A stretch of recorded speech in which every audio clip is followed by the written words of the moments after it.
day after day, just like boom track, boom track, boom track, SoundCloud preview. And I'm just like, what are you doing? What are you, is this? I'm just like, oh man. And we're on. Welcome everybody to another episode of the Last Week Liquid podcast. Today I have the pleasure of sitting down for a second time with Colby, better known as Echo Brown. Colby is an American drum and bass producer based out of North Carolina with releases across the likes of 1985 and the North Quarter. With the release of his follow-up EP on the North Quarter entitled Midnightstatic, which you can catch now on all platforms, it felt only right to bring him back on. Colby, welcome to the show. How are you doing? I'm doing very well, man. Thanks for having me again. My doing pleasure. all right. Hope you are as well. I am, man. My pleasure. I was listening back to our conversation a year ago just to kind of remember what we talked about, and you spent a lot of time complaining about North Carolina for like the first 20 minutes about how you hated that place. I was wondering if anything changed or Oh yeah. Yeah. No, I'd probably say North Carolina's perception of me changed slightly, which was interesting to deal with. But what do you mean? People listened. Okay. The best way to put it. People listened. Some people didn't like observations being made. It happens. No, I'd say that, you know, for the U.S. in general, there's been a lot of advancements drum and bass wise within the past year. Like it seems like a long time, but it's really a short amount of time that there's been a lot of new talents on the rise coming up, and North Carolina's part of that too. And you know, I don't necessarily, you know, I know everyone has like their home base, like the place that they like pledge or rep. You know, I don't necessarily rep North Carolina to that full extent, but like from the US, definitely.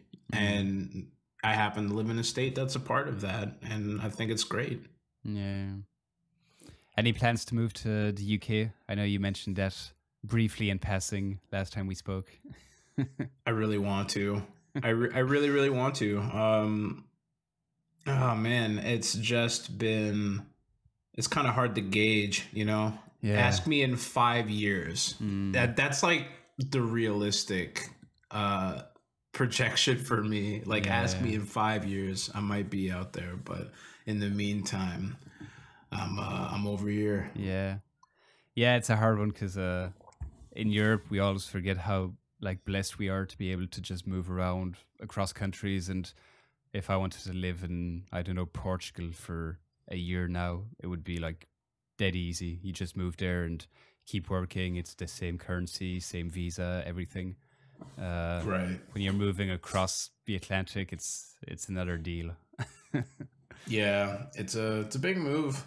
Not to mention that, you know, Europe versus the US in terms of scale and size. Europe's a little bigger, but I just feel like it would be such an easier situation for drum and bass, or just electronic music in general, to kind of move out to Europe and the UK and just have such an easier reach to just, you know, whether it be shows or just traveling in general. But no, I mean, stateside's got its gems too, and I mean the West Coast has got some serious scenes, and I'm trying my best to plan to make it out there to kind of delve into it a little bit more.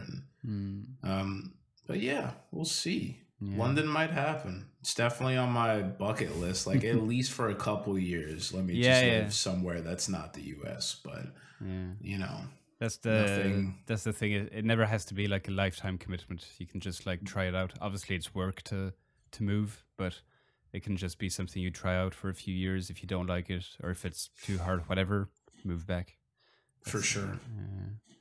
So yeah, man, we spoke about a year ago. It was early 2021. You had just released your first EP on the North Quarter. Feels like a long time ago. I don't know if does it feel like a long time ago for you when that EP dropped? Oh yeah. Yeah. It feels it doesn't feel like it's only been a year at all.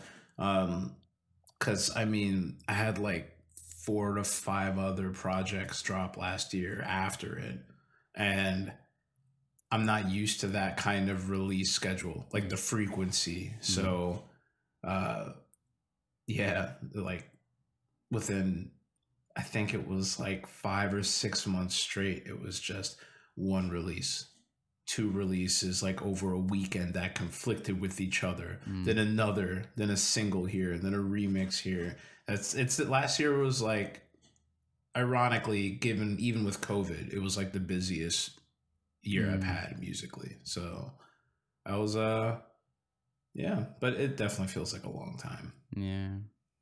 How do you kind of reflect on 2021, like as a whole? So you said it was very busy. You got back to shows, then I don't know if shows were closed again because of Omicron and all that stuff. Like, how do you look back on 2021 as a whole? I would say that as a whole, for music, I don't know. Everyone has a different experience with last year. Everyone had different situations. But for me, I mean, I feel like it was just very productive. Like, I got a lot of stuff done. The releases that came out, I did start playing shows again later on in the year, starting around like October. And, you know, just a lot of planning, honestly, just trying to figure out like what I want to do musically, crafting the sound for the new EP that's you know, dropping soon. And I think overall, even though it doesn't feel like I did much because I wasn't able to really go anywhere, Delta swept in around like May, June, and everything was pretty much knocked down. So you know, just isolation in general just makes it hard to like believe that I did accomplish a bunch. But in reality, I did. And like tons of artists probably feel the same way, where they just had this impressive output of creative work.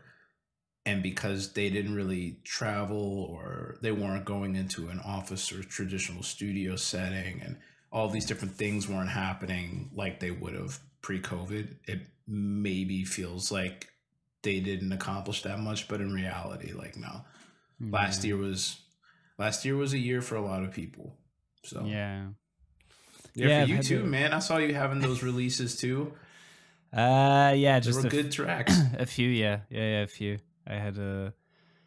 Yeah, it's a. Yeah, I guess my last track was in September, so like it feels like a long time ago now, and it feels like I should have something else out. But at the same time, like, you know, I've been focusing a lot on this podcast, and you can't do everything. I know you. I'm sure you feel the same way, and there's surely a ton of other side projects you'd like to do, and it's like, okay, there's only, I want to do a few things well, and I don't want to half-ass my podcast so I can produce music, but then be thinking about the podcast and, you know, like do it, both of them like 50%.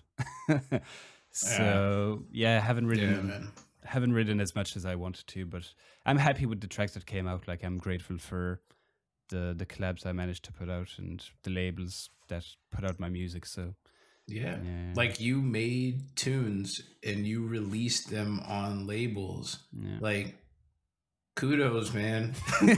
Like, thanks. Big ups. Like, it seems even if it's like one tune or a small 2-track EP, that's still a massive accomplishment. So congratulations, man. Seriously, up, man. Pats on the back. Big up, man. I appreciate that. Yeah, it's funny how, I don't know if you feel the same way, but when you've done something, like maybe once or twice you've released your first few tracks, the next ones afterwards feel like normal, like it's expected, and oh yeah, you're releasing tracks, and you almost forget like how special it is to actually like put out music and have a label say, yeah, we're behind this track, and because it becomes normal, but it shouldn't be, you know what I mean? Oh yeah.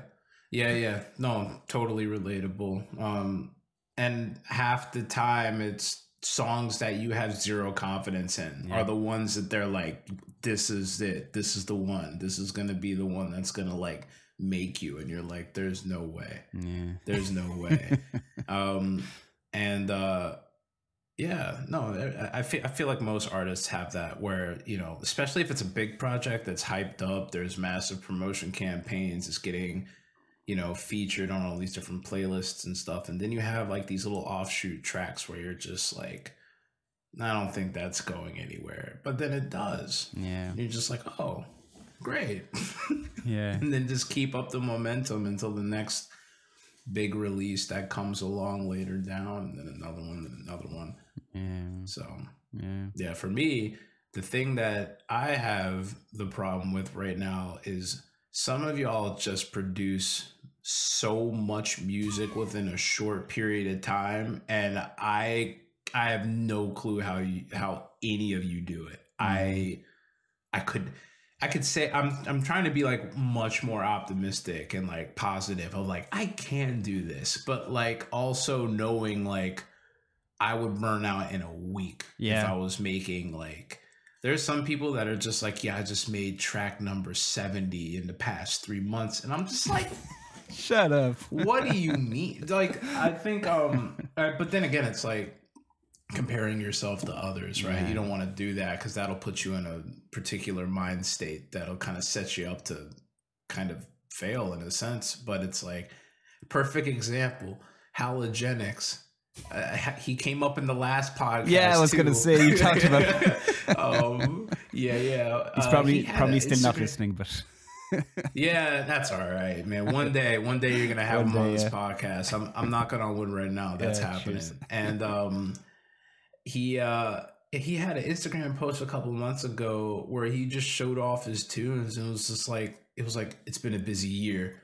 And it was like 70 tracks. And I'm like, my guy, that's more than one track a week. And it's not even the end of the year yet. Yeah.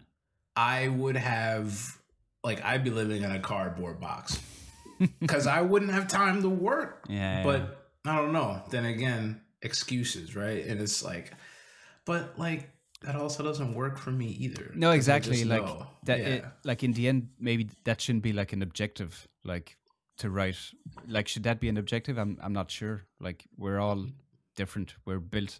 I was just, as you were saying that, I was thinking like, if somebody told you, oh yeah, I ran like 20 miles on Monday and 15 on a Wednesday, and I'd be like, that's amazing, but I wouldn't compare myself to that because I can't run. So it's like, I wouldn't be thinking like, oh man, he's running so much and I can't do it because I'm not training and I'm not like built that way or whatever. So it's kind of the same thing with music. Like, we're all comparing ourselves, but we're all built differently. And I don't know. Yeah, it's a strange one. Yeah, it's just, and you pick up tips along the way that help kind of alleviate that. Like, the best production advice I ever got was from Lensman, and he was just like, an hour a day. I'm like, no, you don't. No, that's not. That can't be right. He was like, an hour a day.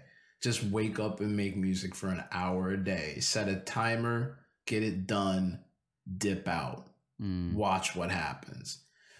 Man was right.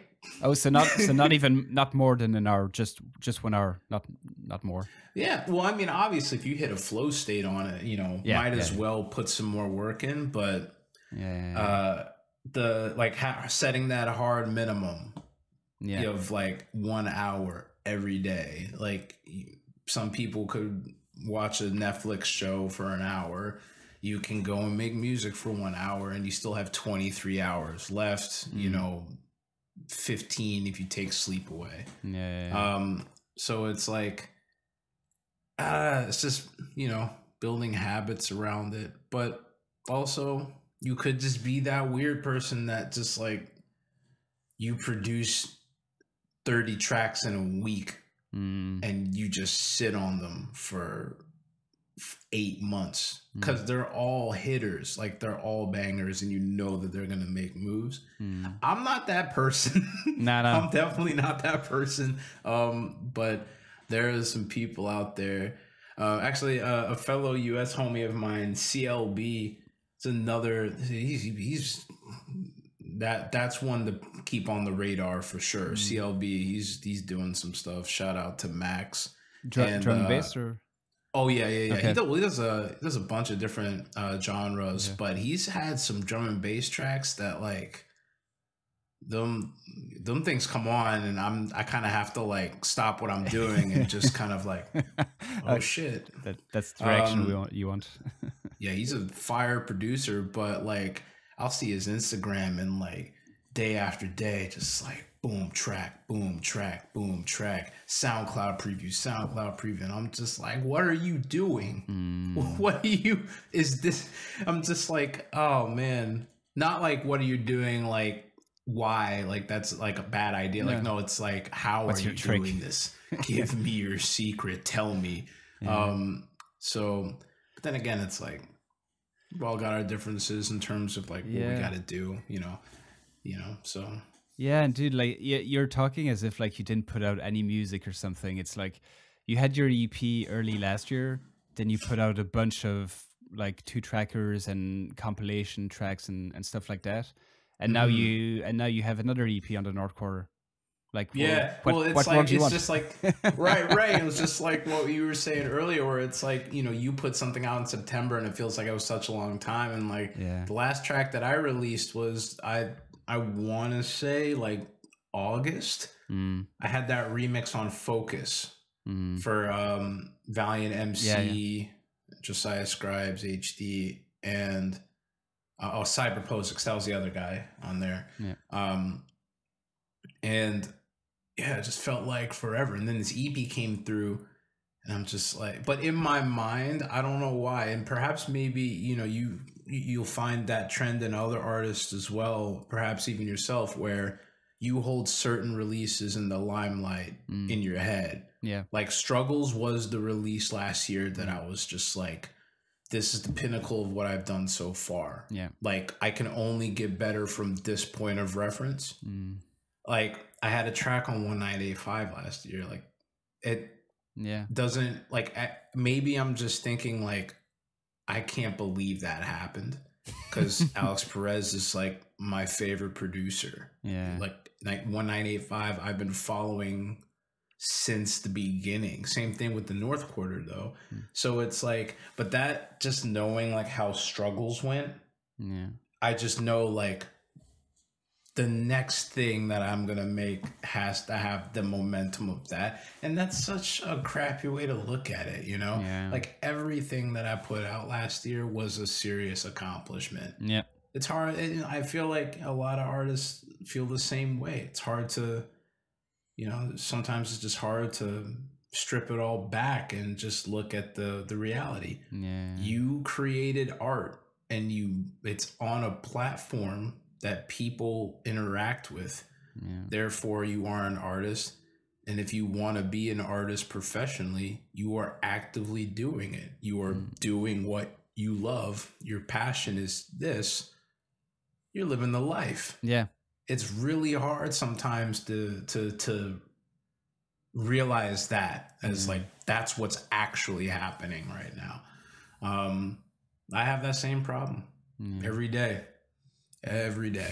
but I'm working towards it, or working through it, I guess.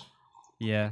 I guess it's hard also to like, as you said, like isolate each release just for what it is and look at it like, okay, this is one release I'm really proud of, and just be proud of it for what it is without comparing it to what you did before or what's coming after, or like, just remove all the rest and just look at that one release, like that one track on 1985. Like, that's the dream of 99% of people listening to us right now, like guaranteed. So like, same here. So that's for real. So that's like, that's crazy. That's a crazy accomplishment. And you don't need to compare it to like Struggles or the next project or whatever. Like, just take that and it's like, wow, Right. damn, that's amazing. Yeah, that's the mentality, but it's hard to have. Yeah, for real. That's the way to look at it. But yeah. So how did that track come about? Before we get onto your new EP, that track on 1985, how did you? Oh, Clarity. Yeah. I mean, I was. I think that was locked in before Struggles even came out, because I had been talking back and forth with Alex on Instagram for a little bit, and he hit me up and he was like, I've got this new project for this Atlas project where it's just up and comers, or and obviously they wanted to get artists from like around the globe, hence Atlas. So he was like, if you got stuff, send it. And I sent Clarity, and he was like, I love this tune. Let's go. And it's one of those situations where it's like everything goes right, and you're like, nah, son's gonna mess up. Son's gonna fuck up here eventually. Like he's gonna be like, it's just not what I'm feeling. And I'm like, that's what I'm used to though. Like at that point, like in terms of like submitting tracks in, like unless it was Lensman for the North Quarter, because that was already established, you'd send stuff into like higher profile labels like Hospital Ram, which I'm not gonna lie, sent a couple of those in, not within the past year or two, but in the past for sure. There was a time where I sent a track to Hospital Records like every time I finished it in like 2017, 2018, and just had this expectation like they're not gonna get back to me, but the persistence of me sending it in, it might get. They never did. That's all right. No, but that's the right mindset, I think, definitely. Like, yeah, just to keep it up, but like also at the same time, like seeing how things turned out, I can't be more happier. But yeah, I sent that over to Alex. He liked it a lot, and he set everything in motion. He sent me over the masters like 5 or 6 months later. And I was staring at this track list where I'm on the same EP as, you're the French speaker. Is it visage or is it visages? if it's the French word, it's visage. Visage, yeah. Visage, which means faces. Which it's like faces, yeah. Which I guess is maybe because there's like 3 or I don't know how many. There's four of them. Yeah, that's it. Yeah, or more. I might be wrong. I know that it's more than 3. Yeah, because some pics there's like just 3 of them, and I've seen pics where there's 4. I'm never sure. Yeah, it must be like a whole collective. Yeah, so that's faces. Yeah, that's what it means. Cool. Well, thank you for teaching me something. That's awesome. I appreciate that. Yeah, my mom speaks French fluently. She lives in Quebec, but she grew up all over Europe pretty much until like 25. So thank you for teaching me some of that, because like there was a time where she wanted to teach me French growing up, and I was just like, nah, speak normal. Speak normal, not this speak weird normal, stuff. Speak American. I was like, no. Oh man, it was bad. Yeah, but now all I want to do is learn languages. But yeah. So like this track list with Visage and Alex and Deft and Drone, and I can't remember. I just remember looking at this list and being like, holy shit, this whole thing is nuts. Monty, like, God, just had Monty's to soak it in. Hit the Lights, his album, that's my favorite album last year. Easily the best album that came out. Yeah, it's brilliant. In my own personal opinion. Brilliant. There's incredible albums that came out all year long, incredible EPs. Hit the Lights is a classic. I don't see that ever not being rinsed out for like really forever. It's just so good. Yeah. And it's so diverse, but it all fits together so well. It's like, how do you do this? Like if I were to do like a 140 track, it would feel so out of place with the rest, but everything fits in so well together. And obviously the tracks flowed into each other, so that helps. But that album is brilliant. I love it. Yeah. That Cinnamon track, I heard that because I think it got sent to me. I think because after a while, people kind of just send shit to you, and you're like, oh, cool. And is that the one with Red Eyes? Sorry, is that? Birdland was the one with Red Eyes. That one's Okay. fire too. Okay, I yeah. love that track. But Cinnamon, I heard that and I went and signed up for Monty's Patreon that same moment. I was like, I have to know. Give me the 'cause packs. This is so good. Please, man, give me the gems. Let me get the gems. But yeah, I mean, what can you do? Yeah. I was talking with Monty a few episodes back, and we were talking about Patreon, and because he obviously he has his Patreon, and it's quite successful. Like in like a few months, he had like 200, 300 people on there, and it just speaks understandably.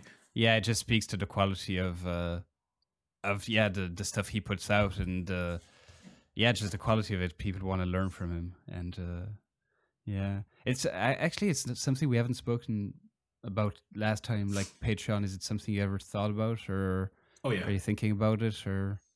Yeah, absolutely. Just waiting for the right time. I mean, in theory, any time's the right time. But I don't know. I've just like for instance, I've never made a sample pack in my entire life. So that's gonna take some getting used to. Tutorials is something I've really never done. I've done Twitch streaming. I did 2 Twitch streams of some tracks, and that instant gratification issue that everyone has a problem with, where you do something, you don't see the result immediately, so you're like, well, I guess I'm not going to do this anymore. Struggled with that a little bit with Twitch, because it's just like you have like, I had that sad Twitch moment that every Twitch streamer had, where I saw that there was one person watching the stream, and I didn't realize that one person was actually me. Oh shit! Oh man! So I was just like, oh damn! I didn't know you were counted as yourself in the viewers. I think or maybe you had another laptop or something to check. I had my phone up. That's what it is. We're figuring this out on the fly right now. You're helping me. Things are starting to make sense. I'm sorry. I'm sorry. I don't want to like dig up the past here, but no. This is good, because it was I had my phone open for the chat because I use a Mac, but I only have like one screen. So when you're using Streamlabs, you obviously have that main interface page where you have, it shows you what's happening, and then you have the chat, but it doesn't allow you to kind of view things necessarily in full time. So I had the phone open, so things were open in full time, and that's what it was showing. So it was me watching myself. It was just an episode of Black Mirror. That's what it was. That's rough. But yeah, I mean, it's just creating a bunch of content, condensing it into month-long installments, and it's a solid format, and I really like the idea of it. I really like that concept of having your audience and your fan base, they're given the opportunity to like truly support their artist. And there's incentives to it, and you're adding value. It's not just pay me $10 a month for me to just continue to make music. Like there's just a bunch of stuff on top of that. And I really like that concept, because it makes everything feel a lot more personal. And I feel like you're serving your community, your audience, which is really good. That feeling of giving back to those who support you in some way. So it's a great concept. I don't know. It's more so just juggling the process of working a full 9-to-5 job mixed with producing the next EP or the next couple projects. I have a completely separate side project I'm still trying to launch, and just any other goals. It's just what we were talking about earlier. It's just one thing after one thing after one thing, and instead of putting 100% effort and time and passion into one thing, you're putting 25% here, 25% there, and then nothing gets done. So and Patreon's definitely something you don't want to half-ass. Like you want to do it properly, and you want to as much as possible, obviously, but you want to like give something that people want, and you don't want to disappoint them and all of that. It's a bit of a, like, I started mine a few months ago, and it is like a bit of a responsibility. Like you want to, it's another yeah. job. Yeah, no, It exactly. really, Yeah. it really just makes you, turns it into a business of some sorts. And I've never really been the entrepreneurial type, but I'm slowly morphing into that archetype a little bit, as you learn things and you go along with the ride, and you kind of realize like, okay, like this is where a lot of progress is going to be made, and that's life. You learn, you grow, become something different. But I think the good thing with Patreon as well is that you don't need to like figure it out, like everything in advance, and just have it all mapped out perfectly and then execute. You can try things and see what people enjoy, what they don't enjoy.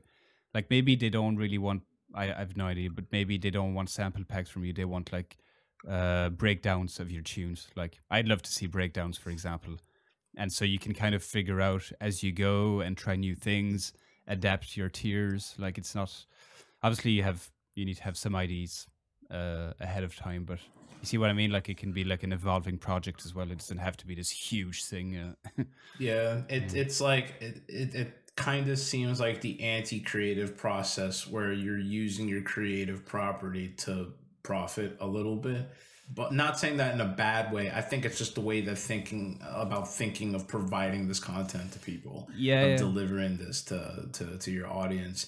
And that's where I get hung up, because it's like, yeah, I get in the vibe and I make a track. That's no problem. I can do that once a week. No issues there.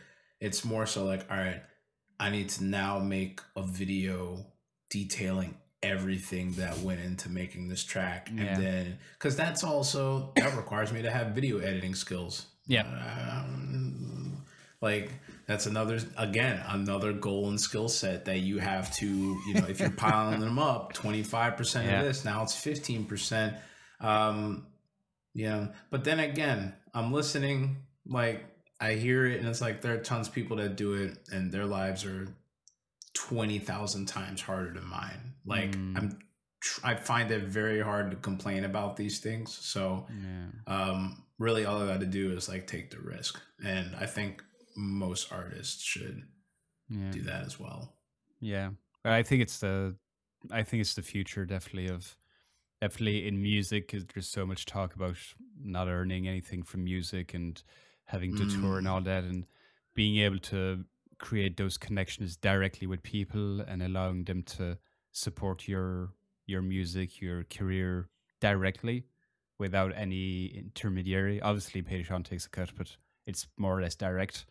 I think that's the future, definitely. So I've been toying with the idea of creating my own little like streaming like website sort of, but for like exclusive tunes that aren't on labels, like self-release things where it's through a platform, you release it and they just go to the website and they just hit play, that stream money right to you. There's no issues with it. Having it on Spotify is just, unfortunately the way things are right now is it's the most highly trafficked music streaming service, and unfortunately it's criminal how low they pay artists, so but that's like it's like the only place you can get a return on that investment of time and effort. But then again, it's like, especially in drum and bass, like 1 million streams for a track, like when you really need the money to like bring you like $5,000, and that's it. It's just like $5,000 give or take, and that depends on like how long they're playing the track. There are all these different variables. It kind of sucks. Like, but at the same time, I mean, that's kind of the way the world works right now. And, hopefully things change, and, hope that there's a service down the road that's just like, here's your page, here's your streaming link. You click, your visitors click this, and it's like $1 for a play. Yeah. Then 500 plays is $500, but whoever's investing in that would have to be like a literal billionaire, because there's so much money that would have to pump back out for that. Yeah. That if you were to create a model where your streamers, like not the musicians, but members, people that are actually like they subscribe to these services to go to all these different profiles and play this music, like your subscription fee would be like ridiculous. It'd be like $40-$50 to get anywhere near a return on investment. But like that's how it should be though. But isn't that the user-centric model? I think it's what it's called. It's what SoundCloud is using now, I think, of basically instead of doing what Spotify does, where they take all the subscriptions from people and then that's like a huge pool of money, and then they allocate it based on streams. So if Adele is like half the streams of Spotify is Adele, well, half of everybody's money is going to Adele, even if you're not listening to her. That doesn't matter. And what SoundCloud is, I believe they've done it now, is basically they just look at what you're listening to, and then they split the money that you're paying. So your $10. If I'm only listening to you and Alex, let's say for like 50-50, well, $5 of my dollars goes to you, 5 to Alex, and nothing else. And that's like the user-centric model, where it's based on what people are actually listening to. Yeah. Which I think is really, really interesting. It's just not in the interest of the huge labels, the Sony and all those guys, so they'll never accept, and it's kind of back and forth there. But I think that's an interesting model. Yeah, I just I hope more companies and corporations can kind of pick up on that, but I don't know. Then there's the other side of me that's just like, find the side hustle, find the key, find whatever is out there. I don't know. It's like a horrible way to go about it, but because it really should just be fair to the artists, and the fact that like this is what people like us want to do, like day in and day out. We want to wake up, make music, be an artist, go play, go perform, and like not necessarily like profit massively from it. I guess some people do, but just be comfortable. Like living wage off of my music is like, it's like this unattainable like impossibility right now, the way things are. So but like also at the same point, like there's a possibility in it. Yeah, it can happen. Just need to be persistent with stuff, and pretty soon it can happen. Yeah, you gotta pursue it if there's a possibility, for sure. Just wanna switch to your new EP on a lighter note, I guess. A more positive note. Right. Yeah, sorry. No, not at all. No, I was bringing that subject up myself, but so yeah, your EP. Well, by the time this episode comes out, it'll be out. But does it come out end of this week, or is it the week after? I forget now. The full release is February 11th. Okay, so it is the week after, the end of next week. Yeah. Yes. So how are you feeling pre-release? Is it nerves, business as usual? How are you feeling? I was feeling a lot more nervous before the first single came out, Nokia Days with Lensman. Reception was really, really, really good. Not that I expected it to not have a good reception. I mean, it's Lensman on the track. I didn't have any negative expectations for that. The release as a whole, I think, I don't know, I feel pretty good about it. Right now, it's been, it's 5 really, really personal tracks to me in terms of like my influences and inspirations, and I don't know, it's definitely a reflection of like the past couple of years, really, of just like how I've been wanting my sound to go, the different vibes I've been going for, and kind of just like long-term versus short-term trends of just, you know, me just messing around with certain things. But no, I'm very I'm very excited for this release. Like Struggles was great, but this is definitely like I don't know. I'm very hyped for it. Yeah. It doesn't look like it. I know you are. I'm I know hyped. you are. I'm hyped. Yeah. I was giving it a spin. You sent it to me earlier today, and yeah, it's brilliant, man. I love it. I knew I was gonna love it because I love your stuff, and obviously Struggles was one of my favorite EPs when it came out, and but yeah, this one is brilliant because I think it really builds on your sound. Like you didn't do sometimes artists will do something completely different, and then it's like, okay, it's okay, you do what you want to do, but I like that you really consolidated your sound while also experimenting with a darker edge, I guess, a bit edgier, a bit more gritty sometimes. So yeah, no, really enjoyed it. I think for me the track that really stood out was I don't know how you pronounce it, Kusanagi. Oh, Kusanagi? Yeah.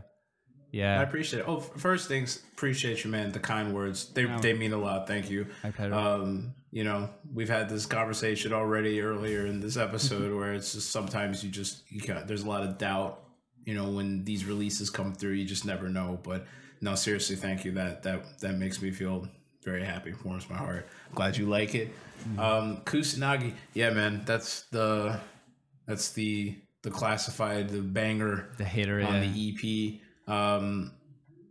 Yeah, I mean, it was definitely, you know, a decent vibe on there. A lot of inspirations. There's some inspiration from Cyberpunk 2077, which disappointed the crap out of me.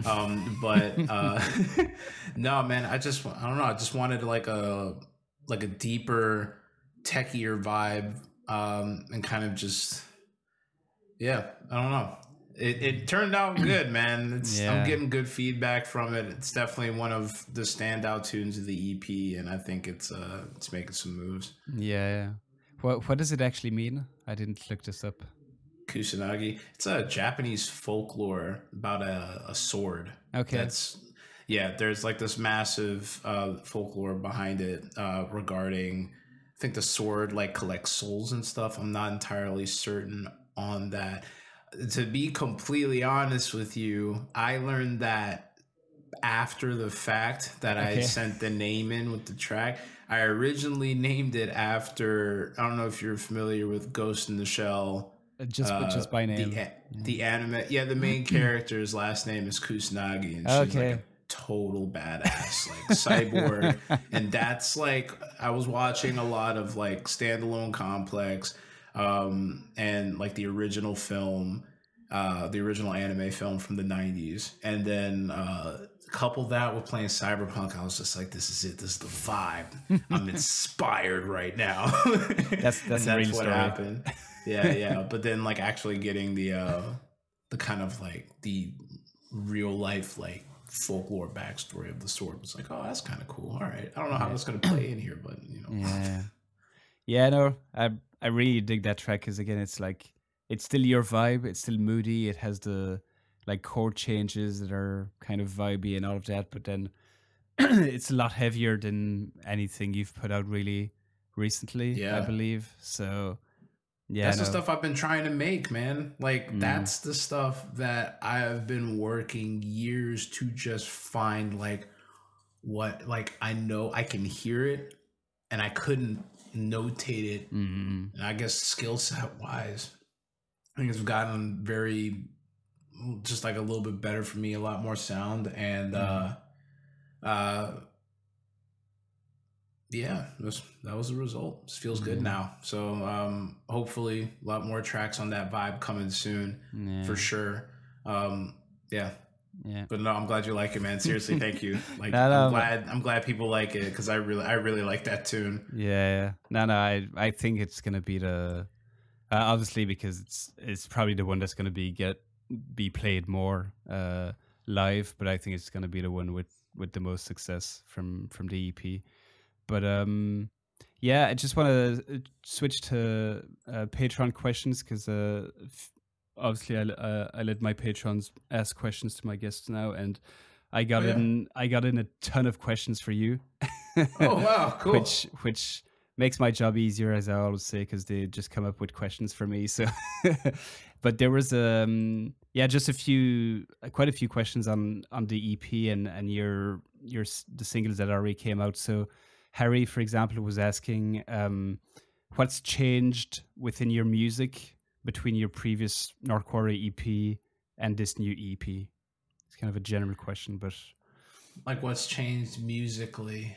Um, I don't know. I guess just like learning all the time. You know, like I knew what sound I was going for. I knew I wanted.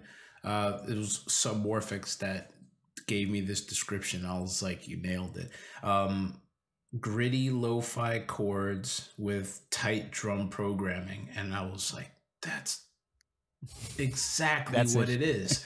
Yeah. And that's something that I kind of honed in on, and you mess with different types of samplers and different types of sounds, and spend a lot of hours, a lot of cups of coffee trying to design the perfect vibes. And the tracks that came out on that EP were the direct result of that. I think the track that really defined like exactly how much my sound really changed or I just updated was the Talk tune, which is just this. There's just so many different layers to that track melodically, then with the deep, heavy, gritty bass line, and then like the high frequency, uh, just kind of like laser-esque sounds in there to kind of help bring it out. That's a track that like I'm really proud of. It didn't get like a single spotlight or anything like that for the EP, but like that's a vibe I'm going for. So yeah, this I'd say that's how things changed musically. It's a really drawn out answer. No, Sorry, not Harry. at all. How do you pronounce that track? Countach? Talk. Yeah, okay. It's a Lambo. It's just the track's got like an 80s, like someone is driving a Lamborghini Countach down in Miami with like 7 keys of cocaine in the back of their car. Like it's not, and it's weird because it's not like a heavy like outrunish vibe, but I did what I could to kind of just, I don't know. That was the mood and the vibe I was on that day. So no, it's funny you say that because I was just Googling just before we came on what it actually like meant, the word, and I saw it was an old Lamborghini, and then I listened back to the track and I could totally see it. Like I could really see it, like like driving, like maybe it could have been on like an old like racing game, like that kind of vibe, like nighttime and. Miami Vice situation. But, something like that, but just like also adding signature elements and definitely to it to definitely bring it out. But but glad you like that one too. So that's the one that I'm like, oh god, I hope people like this one.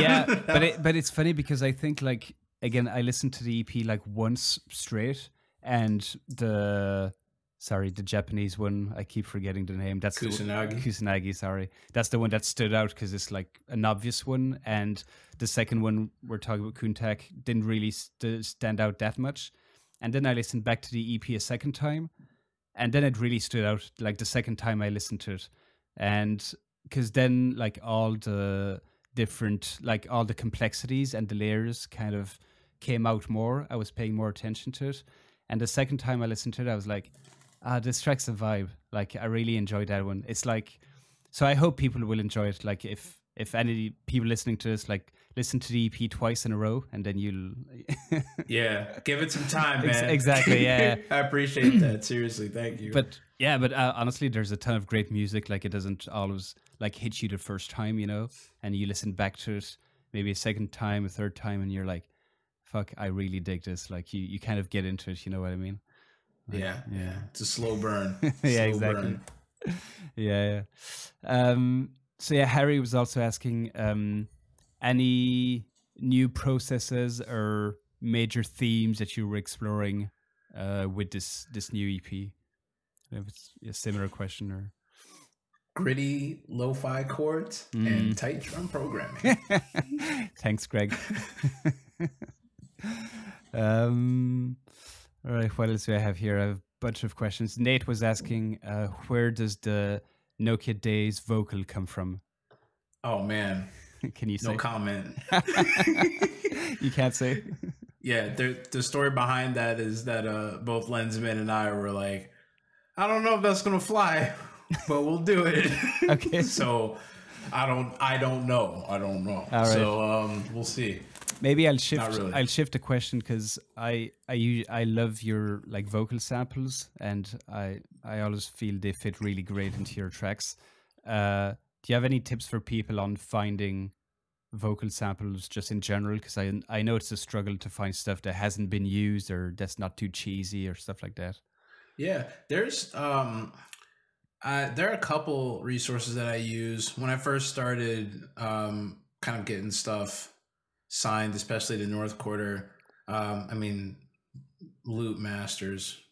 I mean, everyone does that. There's nothing special about that. In terms of like sampling tracks, actual tunes where it's like, oh, if this sample doesn't clear, it's a wrap financially for me. So I really try to like be careful about everything. You know, which is why normally you'll hear more royalty free stuff in my tracks unless it's like a bootleg. Where at that point it's like, all right, well, I mean, this isn't getting an official release. I'm not making money from this. All this is just hyping a vibe for like a show or just like a free download. So there's really no risk there, but for an official release, I think my biggest resource is a mixture between Splice and Arcade by Output. Okay. In Arcade, there is a particular they're called lines of individual like samplers that, you know, they just have people and they sing, lay down vocals, all different types of vibes, and they put it into like a VST platform with effects and stuff that is kind of just plug and play type stuff. And it's called Hooked. Okay. That particular line that has all these vocals, all these different vocal options that you can use. And like, there's like, if I just need, because half the time that you're making tracks, when you need a vocal, you don't really need these massive, like just bars and bars and bars of vocals. You know, if you just need some kind of like or ooh, or, you know, just a sentence, 3 words or something like that, it's a fantastic resource. If you're looking for actual vocals on stuff, I don't even really like using packs or anything for that. I just try to find an actual vocalist. Yeah. Or I'll reach out to someone and be like, yo, hook me up with a vocalist on this, because I'd much rather do that than have an entire element that I could have easily just credited someone for this and share like a collaborative experience with. Yeah. I always feel a bit weird when I hear a track where there's like a full vocal line, like for like 16, 32 bars, it's like vocals, but there's nobody credited because it's probably from a sample pack or a splice or whatever. I don't know. It feels always a bit strange to me. I've been there before too. Like on the Struggles EP, there were a couple tracks on there where there was some royalty-free sample pack usage there for vocals. But I mean, it really just matters about like how you use it. Yeah. But like at the end of the day, if the tune's good, the tune's good. Yeah. You know.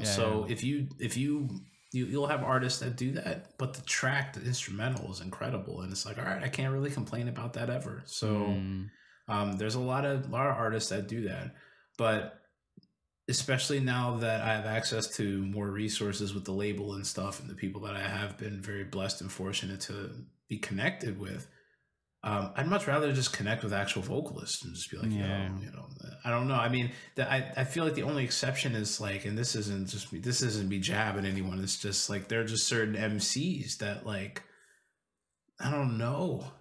like very rapid paced stuff. Mm. But it's just everyone's different. Everyone's different. But um, yeah, just I guess at the end of the day, it's up to you. Yeah, yeah, no, You know, definitely. use what feels right. Don't get yourself into a hot sample situation. You don't want that. No, definitely not. Just talk about, yeah, still in the, I guess, writing process. Nate was also asking, what part of writing a tune do you find the most challenging, and how do you overcome it? I think just getting the idea down first. I think once you have the melodic elements and you have the drum track written, arrangements cake. You know, you don't need to. At that point, you're on autopilot. You know, you kind of take basic music theory into account. You know how these tracks are going to be arranged. You know you're going to have transitions here and here, and you've already got ideas. That's how the process works. I mean, for me personally, but just getting the idea, opening up Ableton. I know I want to make a deep liquid tune, and I'll mess around with stuff, and I'll open up this VST, and then I'll go in and try to write and record this sound, and I'll try to do this, and you know. When you catch the right vibe, it just smooth sailing. But getting to that point first is that's the thing that always has me just like, I'm gonna close Ableton now and leave. Maybe come back an hour and a half later and then stare at it again. But yeah, I don't know. I feel like everyone has their own different like demon that they deal with production wise in the process, but that's mine for sure. It's funny, I feel like laying down the first ID for me is the easiest because there's like nothing there. So I'm not saying a good ID, but just a basic ID for a sketch is like easy, like just a few chords on a pad and I'm off. For me, it's like writing a bass line. I suck at bass lines. Every time I write one, it's like, nah, this sucks. And I spend like days trying to find the right note progression from my bass lines. It's like, I hate it. Oh man, I feel you on that. Especially if, I mean, this is for me personally. I don't have a traditional instrumental background in terms of, I don't know how to play the piano. I don't play bass, guitar, any of that. Everything, all my knowledge is in digital production. So, I can scale keys. I know how to scale octaves and stuff like that. But, if you told me to write a particular chord in MIDI right now, I wouldn't be able to know. I wouldn't be able to do it. But I mean, there's a lot of producers that are that way. Like it's just taking time to just write the right vibe, and bass lines are difficult for sure. Especially if it doesn't sound like, in terms of like the actual sound of the bass itself, you can write a fire bass line, like it's notated to perfection, and then that you hear the actual sound of the bass the first time with everything else, and you're just like, oh, let me just wipe this clean, and never produce music again. And it's the hard part because it is called drum and bass, so you do have to have a strong bass line. Otherwise, it's for sure it's just drums. Yeah, I struggle massively with that, but yeah. In terms of I guess this is kind of touching on workflow then. But Nate was also asking like he'd love to hear more about your like production workflow. So I guess what you start with, do you usually start with drums, or is it more the musical elements? Like how do you generally proceed? I start with the melodic elements first. It goes one of two ways. I either have a mono notation or something of an actual chord. So if like let's say I find like a nice little stab sound that I'm digging through, or I design in Serum or Vital or something, and I'm like, I like this sound a lot. Let me see if I can make a small little, monotone melody. And then around that melody, I will build everything else. And it usually cascades into like, I want a chord behind that little stab melody. And then after that, I'm going to try to figure out the drums. or even just to kind of get a vibe. Like it may not even necessarily be a full drum track. It may just be like the kick and the hi-hats, just to see like, all right, like, do I want these kicks to pump? Do I want them to be a little bit more flat so we're not drawing emphasis on the instrumental? Because if it's a vocal track, you got to produce this entirely different. It's just like if you have people, if you're having artists like any type of like lyricists or MC on there where, you know, they're dropping verses, the whole structure of the track changes to an extent. You can't throw in these little nuanced modulations of, you know, you can't have like these heavy bass lines oscillating in the background, because it's like, all right, well, now you need something to complement, you know, the other artist on this track. So, you know, it's going to be one of those two ways. Then the drums come in, and then the bass lines always last for me. I like to save the best for last. And then once I have that idea sketched, that's when the arrangement starts, and then we get to the fine tuning. And then once I have the arrangement there, that's when I'll start really delving into changing, like, you know, do I want effects on this bass at this transition? It's a long process, but it's worth it. And I mean, yeah, that's my normal, that is my normal like workflow. I think the only time that it ever changes is if I'm like working with someone else, like collaborating, and they have a completely different workflow. Yeah. Which is fascinating to like see and experience too. Yeah. So you generally start like with the drop section, like everything in there, and then build out your intro afterwards and your from the drop. Yeah. Well, actually, all right. So this is where I'm told it's really weird, but so in Ableton you have session view and arrangement view. When I started producing music, I used to write everything in session view first because you have the clips there. So I could take, you know, I could have a MIDI clip here and write MIDI and then duplicate that clip and then boom, boom, boom. And nothing's in arrangement yet because I haven't recorded it. But I will build out an entire scene for the track, like the structure, and then I will play the scenes, scene for scene after. So it's basically like how the track is going to go. Okay. And then when I'm like, all right, yeah, we got a really good vibe for this track, I record. And then when it records in session, it records into arrangement. And then that's when I build everything else in arrangement. Okay. So it sounds very weird. I'm in FL Studio, so I have no idea what you're talking about. But I'm sure plenty of people listening do. So that's funny. Anyone that knows Ableton, it's an interesting workflow. It's what works for me 10 out of 10 times. It was just, if I try to build something in arrangement, it's because I have to. Like if I were to put together, like someone sends me a bunch of vocals for a track and I got to drop those vocals into arrangement first so that way I can mix them down, chop stuff up, do whatever I need to do before I start writing the actual track. That's different, because if that happens, then I actually need to go and I'm gonna manually drag stuff in, write stuff, record stuff in the arrangement view. But the session view, when you're like, it's like my little hidden gem there for getting, because I can come up with an idea in like 20 minutes and then be like, is it worth it? And be like, no, this is shit. And then just wipe the slate clean and start again. And then in that entire process, I got some fire, and so I'll hit record, run through all the scenes in, time order, and then it's in arrangement view. And all I got to do is mess with the arrangement and then add all the finishing touches and effects and ready to rock. I'm sure people on Ableton will resonate with this. Yeah. Sorry, bro.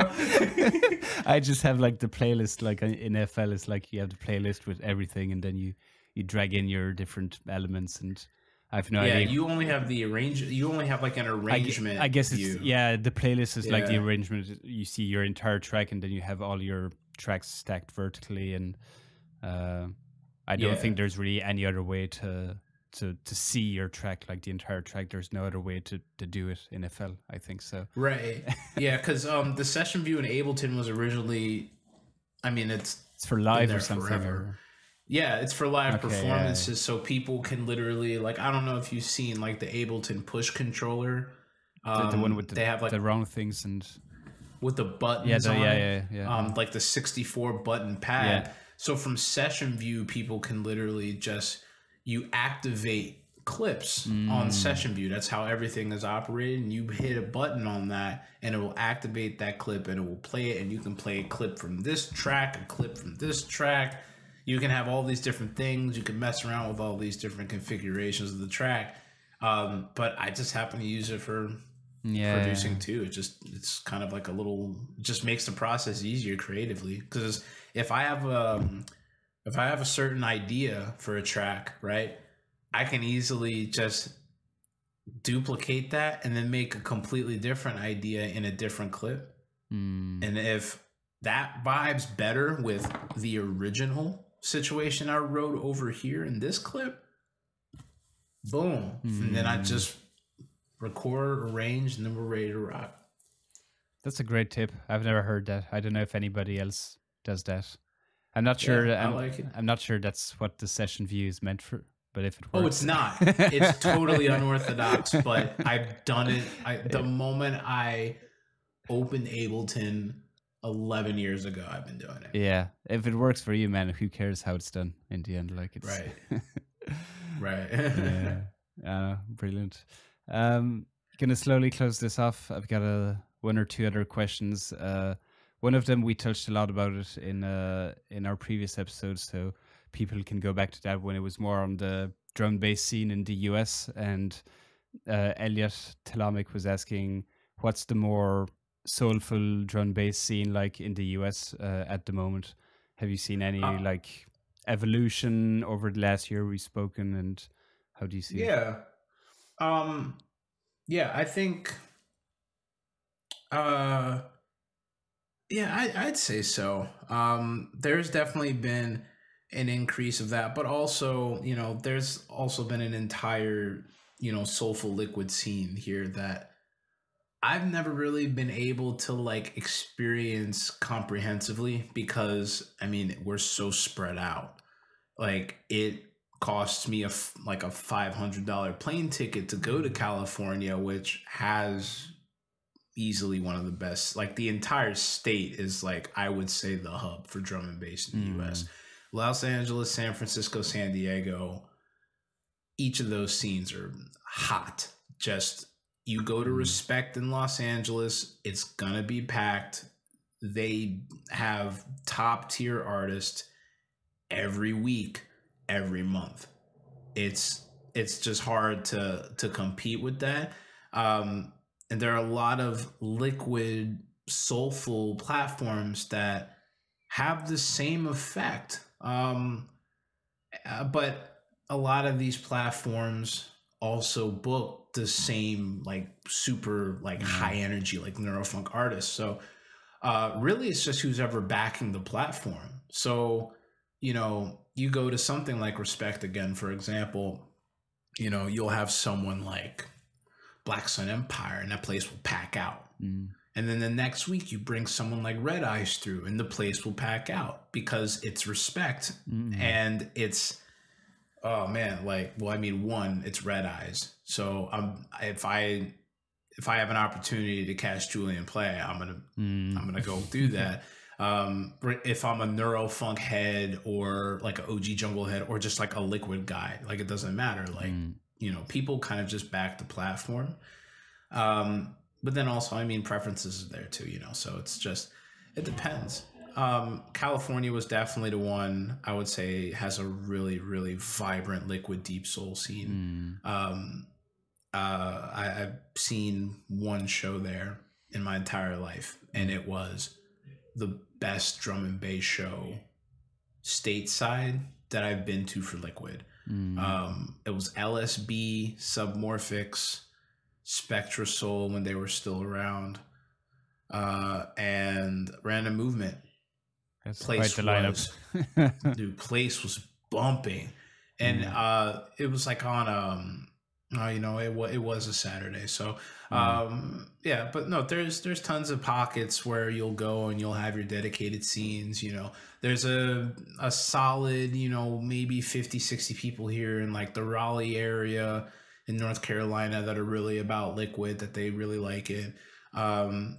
Other cities in North Carolina, same way. You go to New York City, there's a large liquid presence. You go to DC, tons of liquid heads in DC. But it's weird because overseas in the UK or somewhere else in Europe, you won't see the same drum and bass fans at like let's say the North Quarter has a show at Fabric. Their North Quarter is going to pull its own audience to that room. Yeah. And then let's say Critical has another room. And there's going to be an equally large, like overwhelmingly large audience going to the Critical room. We don't have that here in the States. It's just drum and bass in general because of how spread out and how dedicated the scene is. If it's drum and bass, people are showing up. And that's something that's growing. It's the running joke here of like, when's drum and bass gonna blow up this year? And it's like, I mean, it's always been banging, but like also at the same time, like awareness has been getting a lot better, a lot more newer, like younger audiences, especially from like more like the underground electronic, underground EDM scenes are getting into it. I'm hoping that it kind of grows past this point where people throw in a couple of like drum and bass tunes here and there just to like be like, oh, I'm edgy, I play drum and bass too.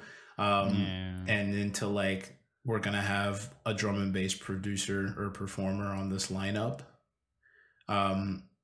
because we want drum and bass to be properly represented and not like a trend. But no, there's high hopes here, man. There are a lot of people that are like, they're hitting the ground running, like really trying to get drum and bass to be like a serious thing here, and we're getting there. Give us time though. Give us some time. Nah, definitely. And I mean, like, as you said, it's such a big country, but you've got artists like yourself, you've got Winslow obviously signing to Hospital, and I think one of the best things that happened last year. So happy for Duncan. I'm so happy for Duncan, seriously. Did you feel like almost you had signed to Hospital as well, because it's like the US and you feel like connected? I feel like every American producer felt that way to an extent, because I mean, he's the first the first American to sign exclusive to Hospital. Oh, I didn't know that. He's the first one to do it. There was another one, but he's in Canada, Polaris, which I don't think he's with Hospital anymore. I might be wrong on that. At least that's what I have heard. I don't know any circumstances beyond that, either, but it seems like he's not on Hospital anymore. But he's a fantastic producer too. But like from the States, like the actual US, like no, he's the first one to get on an exclusive contract with Hospital and to do that. And that's super, like, especially knowing Duncan, of just like, he's the nicest guy. He's killing it. Yeah, he's awesome. His tunes are incredible. He's extremely, extremely talented, even beyond music production. He's he plays the violin and stuff. He teaches, like, I don't know what grade or what range of grade, but like, he's a music teacher. And that's just, I don't know, he's just like a really inspiring person. Like, I'm super, like, I'm proud of the dude for doing it. Like, I'm happy for him, man. I hope him and I, we need to work on something at some point. Duncan, if you listen to this, man, he is listening. I'm sure he is listening. So you know how to reach me. Get on this. We've talked about it before. But I think we were both like, we just got to find the right time. And it's just like, listen, it's getting there. Let's do it. Actually, he just put out a video on YouTube on his channel with his 5 like resolutions, his 5 goals for 2022. And one of them was actually do collabs, like get on them and do them. And snap. Because he wants to do them. So Duncan, you're listening to this, so get on Let's it. go. Let's do it. Oh man, yeah. But yeah, no, Duncan for sure. Big ups. Big ups, Winslow. Big ups, yeah, absolutely. I think that's a great note to finish it on, man. Really enjoyed this chat. Always great speaking with you. Best of luck with the release. I'm sure it's gonna go fine, but best of luck as always. And I appreciate that, man. Thank you. And yeah, anything else? I don't know, anything else you want to plug? I had a last question here from Harry asking if you had any travel plans for 2022. Like, what's 2022 going to look like for you? Stay tuned on that. Stay tuned. All right. Things are coming. Things are happening. I don't know what I'm talking about. He's doing massive air quotes for people listening. I've used that like. Sorry to anyone who watched this and saw me do that like 5 times in this podcast. There's been, but no, definitely stuff in the works. No official announcements yet, but like what's coming up, I'm very excited, very excited for. So I can't wait to get that out to the people. But yeah, other than that, you know, Midnight Static drops February 11th, and appreciate everyone that's tuned in and listened and supported me. And also big ups to you, Simon. Appreciate you having me on, man. It's always a pleasure talking. Yeah. It always flies by, so that's always a good sign. Oh, for real, man. It's 4 p.m. over here. It doesn't even, like, I feel like we just started this 5 minutes ago. Anyways, yeah, it was a pleasure, man.